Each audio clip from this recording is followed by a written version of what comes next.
when it comes to culture, I think often employees forget the role that they play in contributing to that culture. And if you're complaining about it and you're not kind of leading the way with it, then you're as much a part of the problem as your leadership is. Is the thought of being imperfect keeping you from taking action? Welcome to Inspired Action for Imperfect Humans.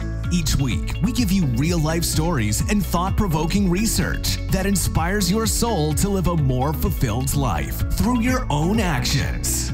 From the heart of Calgary, Canada, here are your hosts, award-winning coaches, Christopher Lawrence and Kyle Kalloo. Hello, friends and family. You are here joining us on Inspired Action for Imperfect Humans. And I'm here with my nasty co-host, Kyle Kalloo. I actually might be today because I'm having some technical difficulties between my headset and my speaker. And I know how much you love to rag on me about, oh, you have to have your headphones in, da, da, da, da, da, da. So anyway, so I might be jumping in and out. If that happens, I'm a little bit slow to respond. No, that's the challenge. I wonder if you thought about coming prepared today. I knew you were going to say that. I knew you were going to say that. You do not create a culture for me to really excel. Is all I'm saying. I'll tell you what, culture should be the cornerstone of every company. And girl, if there's one thing I have, it's a cornerstone. And maybe a headstone. I'll take care of that for you. That's so awesome. You're such a bitch. Oh man. Okay. Let's talk about that for a second. Talk about Can what? we talk Your about headstone? Can we talk about culture being the cornerstone of every company today? Oh man. You know, I have this thing about culture. You know, and I know you and I have talked about this many moons ago. I think you actually did a blog about culture just being, hey, it will happen. I think that's the thing that when we talk to our people we work with, they don't realize culture is already there in your organization. The question is, was it deliberate or not? Yes. Right. Yes. We've done a couple podcasts on this. Exactly. Have you done something to make that deliberate? But here's the thing I find with culture is that it's the responsibility, I believe, of the leaders and the employees.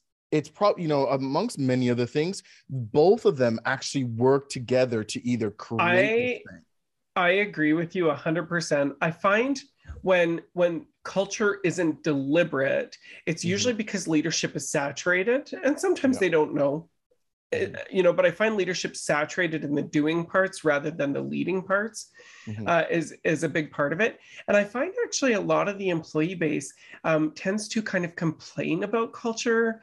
And listen, I'm like the ultimate employee advocate. I've coached over 2,000 employees in the last 10 years. So I feel very confident saying this. When it comes to culture, I think often employees forget the role that they play in contributing to that culture.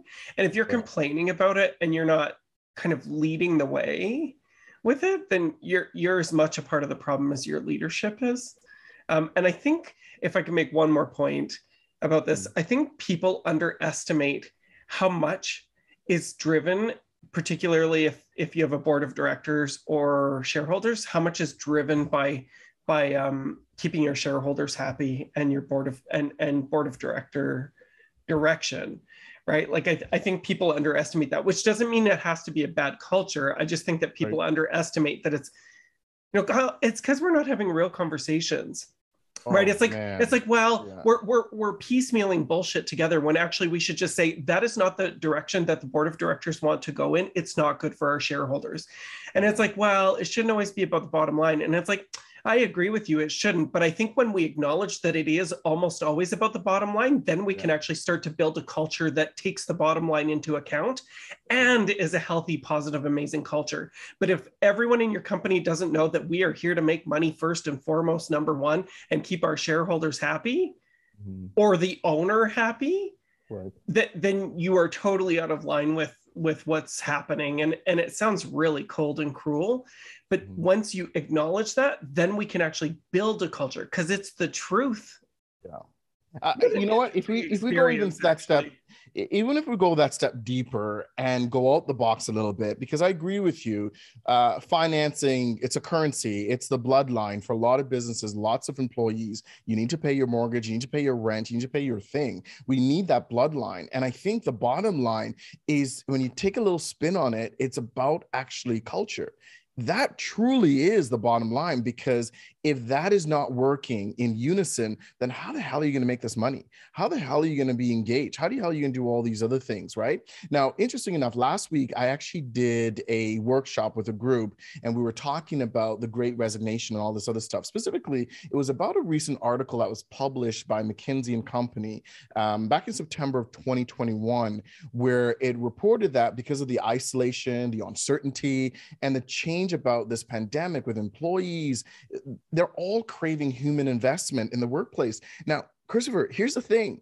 There is a talk about communication. There's a disconnect between what the employers think is important to what the employees think. And this report really, this survey, this research really identify that. So there's no wonder, there's no surprise why the cultures are not succinct. They're not connected, because if I'm the employer, and here's the thing that I'm finding in my experience, is a lot of employers are so operationally divided. They're so operationally focused that they're not people focused, whereas the people are people focused, right? I'm agree. not blaming the employers, but I'm just saying they gravitate naturally to operations instead of people. It's more than one factor. Sorry, I just got to comment on this. You said there's a reason why it's not succinct. I think you meant synced. Yes, that too.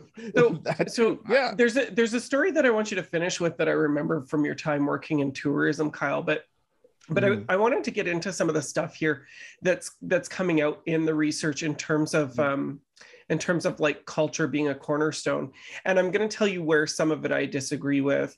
I'll give you one. So we talk about strengthening loyalty, but actually I don't agree with loyalty. I don't think loyalty can happen when you're trying to keep an owner or shareholders or a board of directors happy to hit certain number benchmarks, which is crap. I wish that wasn't the way of the world, but it is the way of the world. We are predominantly capital. Wow. Okay, hang on. I'm going to get a bunch of economists on here blasting us. But instead of loyalty, I would actually focus on engagement, fulfillment, and happiness, right? Did you know that happy employees are 45% more productive? Like, not surprising at all. So I would focus on engagement, on growth, on opportunity. People are like, I had somebody say to me, on a council that I'm on, it's like, at what point in time does the employee recognize that I pay them to do something? I said, but that's the point though. You're not focused on them doing something. You're focused on their time. And so focus on their deliverables. Forget about loyalty, because loyalty is going to come and go. It's the flavor of the day. We're loyal until we're not. Look at what happened. It's like, how many people worked for 30 years and then we hit our economic downturn and they get let go before retirement? Garbage. Garbage. Totally. I mean, and loyalty is dead. Focus on other things. Yeah, and I think this is where employers, leaders specifically, get really distracted with these operational things. So based on that story, but you were just asking about the story of tourism, the one I remember to prove and illustrate this point around when we're not focused on the right thing, which could really impact the cornerstone of culture. I worked with this other leaders. Now, at the time, I reported to this leader, and people would always, like from the front line, would ask about certain things. Even I asked about doing certain things differently, either a process, procedure, or just fundamentally something we want to do differently. And her response usually... Just a second, what was the one ask that you made that triggered this? I mean, I don't know if I remember, but there's so many, right? There's just so many things. Can you give an example though? Because I think our listeners would like to hear a specific example of like something that you asked for and she was kind of like, because I remember this story. Yeah, well, what was the ask? Do you remember what it was about? I mean, you remember the story, but do you remember the deliberate ask or what it was? Say that again. So do you remember the deliberate ask I did? Because you know I asked her a lot of things because I would tell you about this is what it was, right? Okay. So there some of the asks could be, hey, you know what, our flexibility with the scheduling.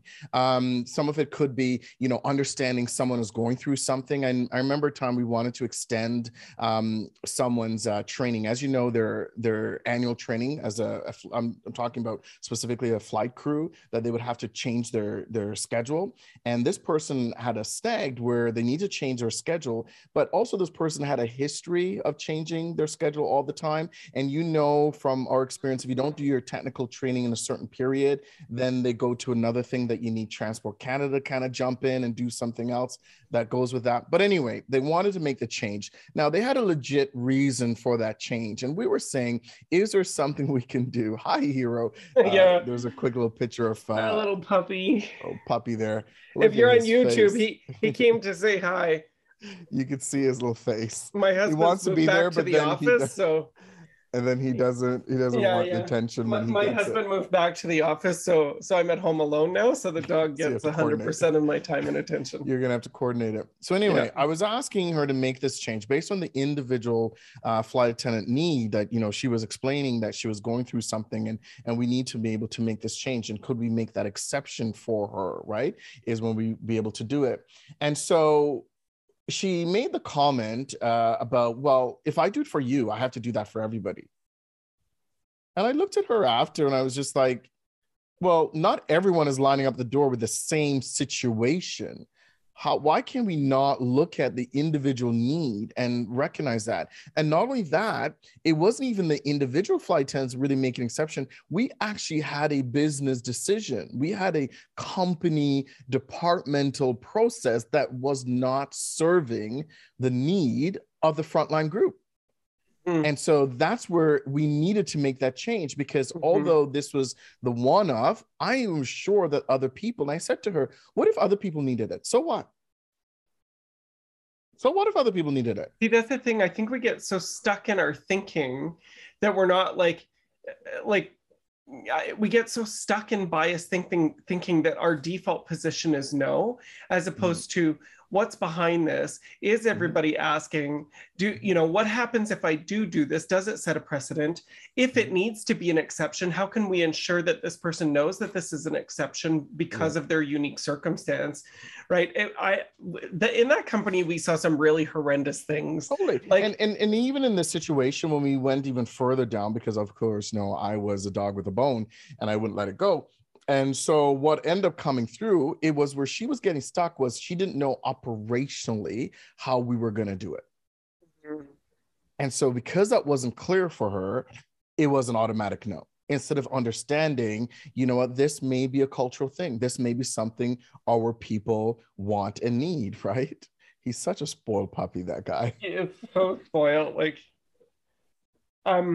So I agree. Sorry, he's distracting me. Okay, so I agree with you. He's going to start growling because he just moved away and he wants to be comfortable and have scratches. I think, I agree with you, Kyle. I think, and no fault to her, because to be honest with you, she was just doing what her predecessors did. So exactly. It was kind of like, I think sometimes we need to find a way to yes, and to do that, we have to understand other things. So we talked about loyalty, which again, I would focus more on engagement. Engagement involves people having autonomy, right? They need to have an opportunity to grow. They need to know that they can grow. You have to check the paycheck box, right? You have to make sure that they're well fed. Autonomy, growth, and purpose, right? They have to have a reason for doing it that goes just beyond kind of the paycheck.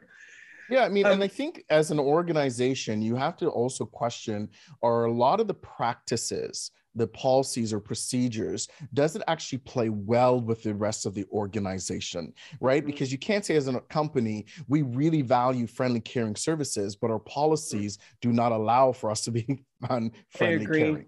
Right. The other thing that's coming out here, Kyle, in some of these articles and stuff is talking about service above self. And I do agree with that. I do agree with that, but it's interesting because you and I heard an interesting talk recently about they versus I, and some of us are more they focused, so focused on being attuned to those around you, and I focused, being more focused on yourself. And of course, you need the balance to get to we, right? I don't mind service above self at all. I think that's a really important piece when you're working in any organization, but I wouldn't say above self. I would say service for others and service for self, because I think we do a very poor job of ourselves as leaders, but also mentoring our teams to identify specifically what they want and ask for it, right? It doesn't mean it's always going to be a yes, but we should at least be knowing what we want and asking for it. And so when you have a culture that fosters that type of level of thinking and practice, that creates a dynamic culture. I totally agree with you. Kyle, the third thing that's in here that would be worth mentioning is kind of curating your brand identity. So part of that is about company brand identity, and that should, in these next 10 years, include how you are going to appeal to potential employees, because you want the best talent, and your flavor is not going to be everybody's flavor. Right. But I also think helping people curate their own brand within the company. So like we do these haphazard resumes and people don't think about it. It's like, but what are you known for? What's that unique thing that you're known for that the organization cannot live without? And I think that what that does, and leaders might be like, well, if they get so good at this, maybe they'll go somewhere else. And it's like, they might go somewhere else. I said, but if you help them curate that, you know what you're going to do? You're actually going to create, oh, dare I say it, loyalty. Yeah. You're going to help them curate loyalty because they're going to feel purpose. They're going to feel purpose in why they're there. It's like, you are my blank person. You are the person who does this, right? And then allowing them to explore it and be flexible when they need to change and that kind of thing. I don't know. It excites me. It excites me where big corporate culture can go if they just put a tiny bit of time into this and get some buy-in from their leadership. Like, it excites me. I mean, speaking of exciting, one thing I will always remember, and you hear me all the time bring it up, and no one can say anything bad about this company in front of me, which is McDonald's. I grew up on McDonald's. Yeah. I learned a lot from McDonald's. McDonald's took risks with me. They took a chance on me. They mentored me. They weren't perfect like any organization. No one's perfect, but there's so many cornerstone principles I learned from McDonald's. Regardless of what you say about them, they did right by me and other people that I still fundamentally hold. Now, McDonald's, for sure, would love to have you work there forever and what have you, but they actually built me up so I can be better in other companies. All right? Totally. Girl, I'm about to make you laugh. Sometimes when Kyle's talking, I just do things like make sure that my pompadour is like nice and crisp and oh, what a culture. What a culture. To try and make him laugh. Yeah, so Kyle, I'm curious, just kind of as we're wrapping up here, I'll give you the final word. What is the bottom line here for leaders, and what is the bottom line here for employees and team members in an organization? Two main things.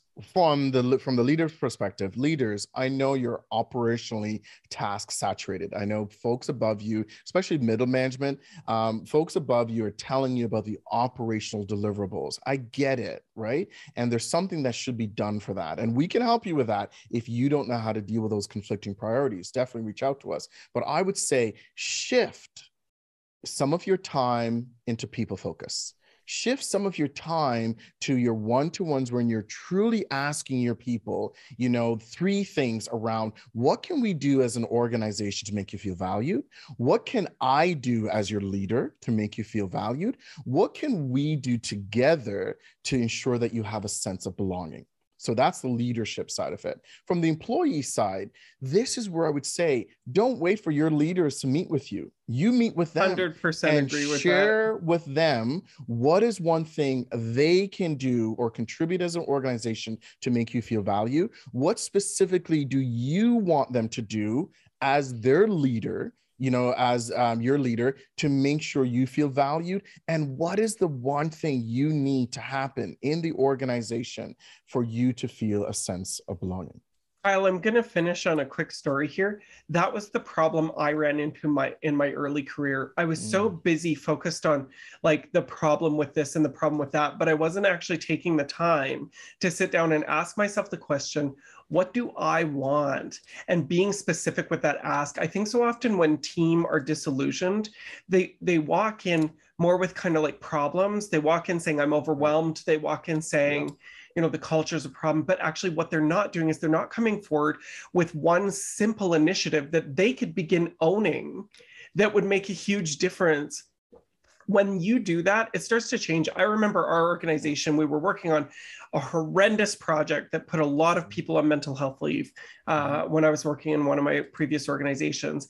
And they also decided that our project, it had nothing to do with this, but in addition to this horrendous internal software project, we were going to be the first ones to test the brand new Microsoft Office suite, which was significantly different from the previous suites. And it was overwhelming for everybody. I put my hand up and said, you know what, I think I know enough about this that I could actually do some lunch and learns. So I started doing lunch and learns and showing people neat tricks that you could do with the software that created efficiency. It's just you had to think differently about it than how you thought about it now, right? It wasn't drop-down menus, it was using the ribbon. That created such a sense of significance for them and for me that it kind of eased things. So I think you have to go in specifically with things that you'd like to try and test and trial. So folks, that's your Imperfect Inspired Action for this week. Looking forward to connecting with you next week when we are going to talk about flexibility being the new currency. It's our goal to build a global community of inspired action takers, and we can only do that with your help. So if you love inspired action, please leave a review on your favorite podcasting app and share us on your socials. You've heard from us. Now we want to hear from you. Go to inspiredactionpodcast.ca and tell us, what is the inspired action you took this week? Next week on Inspired Action for Imperfect Humans. This is really important, Kyle, because I really think when we talk flexibility, people are only thinking in terms of their time, but there's so much more to it than that.